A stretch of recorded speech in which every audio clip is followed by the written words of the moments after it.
What's good, guys? It's Ilsun 4K, and let me be the first to say Happy Horror Days. Yes, that's right, for the second year in a row now on my channel, we're doing Happy Horror Days here on my channel. And for those of you asking, what the hell is Happy Horror Days and why does it matter?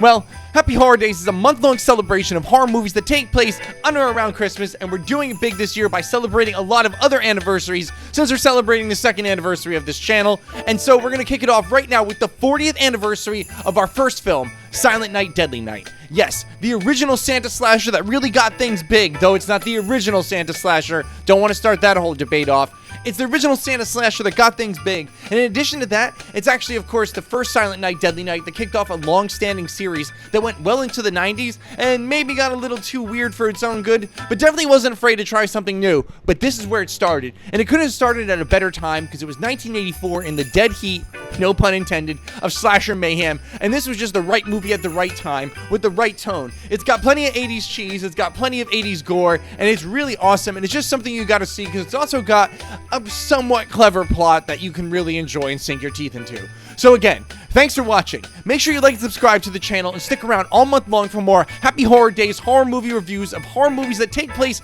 on or around Christmas right here on my channel.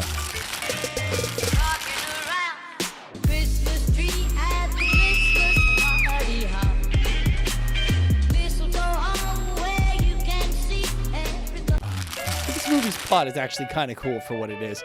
We get a shot of 1971. Apparently Billy and his parents go and visit his grandfather, who's completely like catatonic, and when the parents leave the room, Billy's grandfather looks at him and tells him to fear Santa Claus because he punishes the naughty. Yes, that's right, a catatonic grandfather, just the person to leave your son home alone with. But anyway, moving forward from there, they're on their way home, and on the way home, a guy who just robbed a liquor store dressed as Santa stops the car and hijacks the car, and then as Billy's father tries to drive away, the guy dressed as Santa shoots and kills him and gets him out of the car. From there, takes the mother and tries to sexually assault her, all in front of the kid, and when she tries to fight him back, he slits her throat with a switchblade and proceeds to like yell at the kid profanities and obscenities. It's insane how well that goes over, as you can imagine, with the kid. He now has a post-traumatic stress disorder. We fast forward to him as a kid now. He's in an orphanage because he has no parents. No one wanted to adopt him. He lives with a bunch of sisters who take care of him, you know, the holy type of sisters. And he just hates fucking Christmas to death. I mean, he really can't stand it. He's constantly associating Santa with being disciplined and hates the idea of being disciplined. It really just doesn't sit well with him. Eventually, he gets old enough to the point where he's 18 years old and goes out into the world himself, and he gets a job working in a Santa department, and guess what he gets a job as? Working as a Santa. Now, this pushes him to finally go over the edge and think that he's Santa, and he eventually sees someone trying to rape someone in the back room. Yes, that's right. We're jumping around a little bit here. He sees someone trying to rape someone in the back room that reminds him of his mom, I suppose, being raped by the Santa, and decides to punish them and kills them, and it just sets him off in a rage where he's finally trying to go back and kill everybody who did him wrong and or gets in his way, and he has a good time doing it. I mean, he kills a lot of people and decapitates someone who's being mean to someone while they're sled riding. It's a whole twisted morality thing that really goes over well. He's trying to get back to the orphanage where he originally came from to go and judge the mothers and sisters who made his life a living hell, and maybe even possibly kill kids. When he gets there, I won't spoil what happens, but again, this is a first and a long-staying series, so make sure you check out everything else, but this is one to watch because, again, the story itself is a little cheesy and campy 80s style, but it's just so well executed, and it makes sense enough that you can enjoy the film.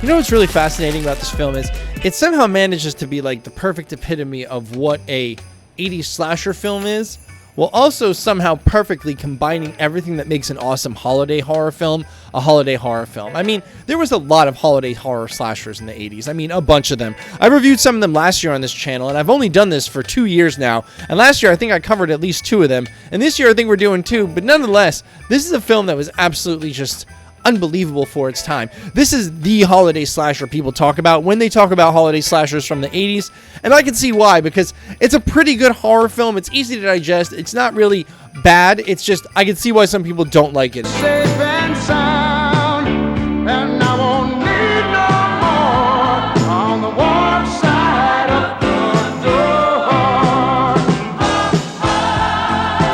It seems to be a love it or hate it affair, but this is the one that everybody talks about. And of course, it kicked off a long-standing series of horror movies, the Silent Night, Deadly Night series, of course I'm talking about, that went into the 90s, and some of them were a little crazy, but again, this is the one that really caused a lot of controversy. And one of the things I actually got to tell you is this movie gets started right out the gate with the over-the-top 80s cheese and campiness with that opening scene where it shows the Santa just going wild and killing that kid's parents. Hey, you little bastard!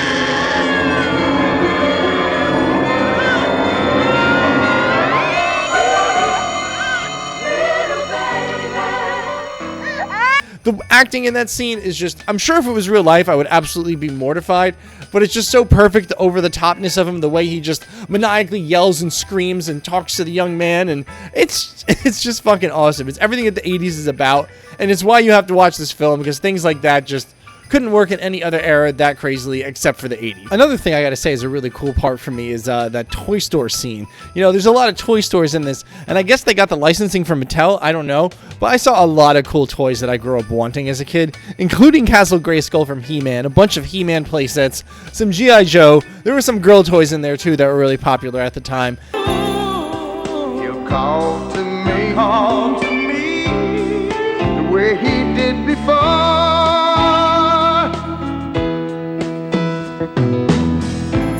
And it's so cool the way they just like freeze frame time like that, because a lot of kids might not even know if they watch it nowadays that those were actually toys that we played with, because again, times have changed, and it was just very interesting to see that. Another thing that's always fun to watch about these films, and I mean always fun, is the kills. Now I'm going to be quite honest with you, the kills in this aren't the goriest. There's one kind of cool one that I'll talk about in a minute, but they're nothing over the top. But they're satisfying, they're practical effects, and they did their best, and actually it comes across executed pretty well. I'm not even that upset by the fact it's not a total gore fest from what it looks like it's going to be, and the hype behind this film was.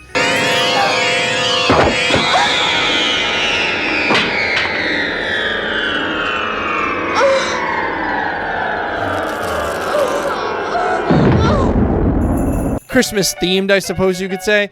It's a kill where a guy is coming down the hill on a sled and he's upset the evil Santa Claus, and he decapitates him with a hatchet while he's coming down on a sled. Yes, a decapitation scene while someone is sledding, and it's absolutely pulled off fantastically. The practical effects are awesome as the head rolls along, and I'm not gonna lie, it's definitely worth seeing for that kill alone. It's not exactly Saw the Girl in Half Terrifier must see, but it's something just to see because it fits the aesthetic and tone of this film just perfectly. Now, I'll be honest with you too, the plot is actually pretty cool to this film. I mean, we've all seen a Santa slasher, and we've all seen a lot of films where people are delusioned into thinking that they're Santa, and it's really easy to see why someone might go on a killing spree during the holidays nonetheless, even when it's not a film where it's a slasher Santa.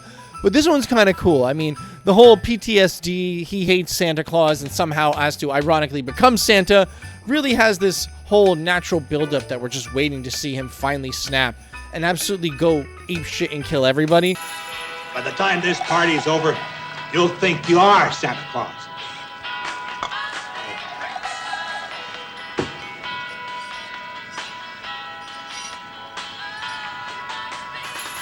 And when he finally does, it's just so satisfying. I mean, he really goes off the rails and just kills everybody. And the really cool thing about this film is you got to think it's a teenager that's the killer. And normally in these films, teenagers are cannon fodder. And there's absolutely teenagers who die in this, but it's a teenager that's the killer who's like not just some like offbeat killer. He's a maniacal Santa Claus who really thinks he's Santa, and he runs around, and just the way they have him execute the whole affair of like punish if you've been like a bad person and he kills you.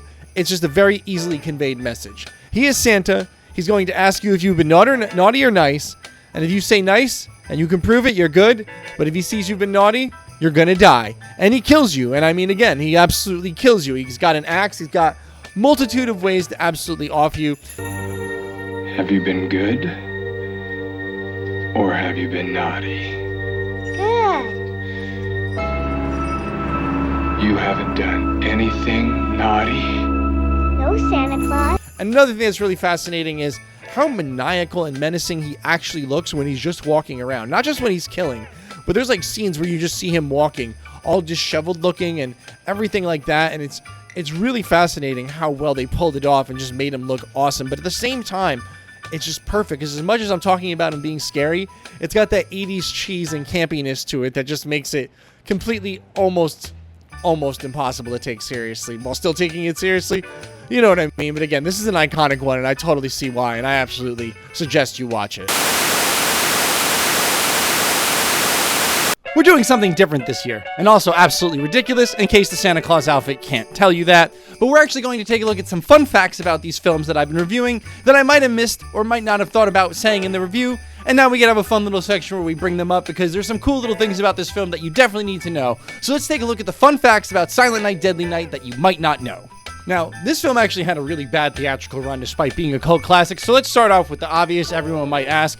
This film was picketed by parents severely when it first came out. I mean, severely picketed. But that's kind of ironic when you consider the fact that 12 years prior, in 1972, Tales from the Crypt had already had a murderous Santa Claus, and just 4 years prior, in 1980, Christmas Evil, a movie I've reviewed here on this channel actually, also had a murderous Santa Claus, and nobody had any problem with it. But this was the film that really pushed parents over the edge, and I guess they took notice. This film was actually abysmal in the box office once that picket line came out, and they pulled it from the theaters after the first 2 weeks. And in addition to that, it wasn't for a whole year until the VHS came out, and it was completely unedited, and then that was also discontinued. And as you can imagine, that is like one of the holy grail of the Silent Night, Deadly Night collectors, is that infamous first print unedited video. I mean, yeah, it's just crazy. Well, the one kind of cool thing about this thing is this film actually came out the same weekend as Nightmare on Elm Street, the original one. They came out the same weekend. And this film actually outgrossed it by a little bit, but that's only debatably because this film was playing in more theaters than Nightmare, but $161,000, and by the second week before it got pulled, that's not too bad for a movie that ended up bombing in the end. Also, during production, this film was actually known as Sleigh Ride, but then at the last moment, TriStar decided to name it to Silent Night, Deadly Night, which I think is the better film title, as we can all probably agree. Furthering this film's post-production nightmares, in 1984, Robert Brian Wilson, the guy who plays Billy, yes, the main killer, went on to say that he absolutely was so upset that he took the role, wished he never did, and went on to tell his family not to go see the film. Now, what's really cool is some 30 years later, at the 30-year reunion of this, he actually reversed himself on the whole stance and actually regularly attends horror cons and does meet and greets and does a lot of cool stuff like that. So it's great to see him reverse his stance on it, but I could see why at the time, in the namesake of his career, he might have wanted to do what he did, especially in an interview with People magazine, because, you know, I don't recall what he was in after that too much afterwards, and I guess there's a reason.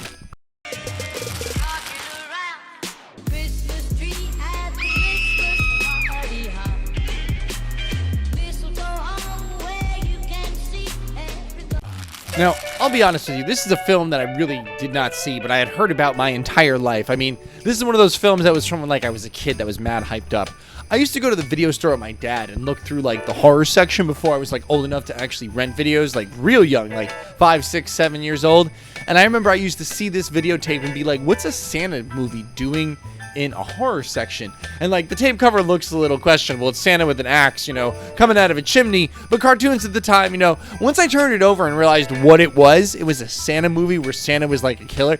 It just absolutely like blew my mind. And I gotta tell you, I'm kind of happy I waited so long to see it, because this is one of those films that people either love it or hate it, and of course, you know me, I love it. I mean, this film has a kind of serious tone to it that it tries to keep, but it just has that 80s campiness and vibes, and has some 80s cheese in there, though more campy than cheese, if that makes sense, if you've ever seen it. But it's still just a period perfect film that capitalizes on the slasher genre hype of the time and created a whole new era of what could be a holiday slasher. I mean, the whole film just does a really good job of building the tension, right down to the point where you see the kid sitting on his lap, and you're just waiting for the meltdown where he absolutely slaughters the hell out of the whole town. It doesn't disappoint when that finally happens. Some people aren't the craziest about the effects, but I personally don't mind them. I thought they were pretty cool. But again, this is one you definitely have to see. And if you have seen it, of course, make sure you comment down below how you felt about the film. Did you like the film? Did you feel it was overhyped? I actually really liked it. I thought it was fairly good, better than what I was expecting from what I was told. But what I'm really excited about is they're actually doing a reimagining of this. And you can check the link in the description of how they're going to possibly redo this with someone who is affiliated with the whole Terrifier crew in some way. Not the Fuzz in the Lens guys directly, but someone affiliated with that. And I can't wait to see, because this is a film that I could definitely see getting an awesome reboot if it's given to the right people and they do it the gory way it's supposed to be like a grindhouse film.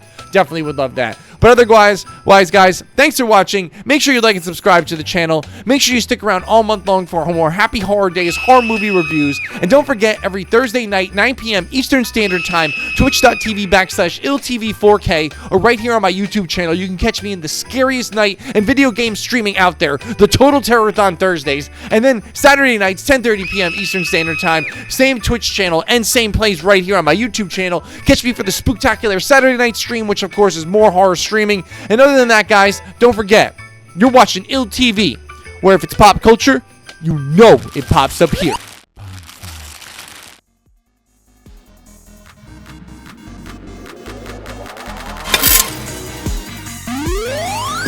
You're watching ILL TV, where if it's pop culture, you know it pops up here.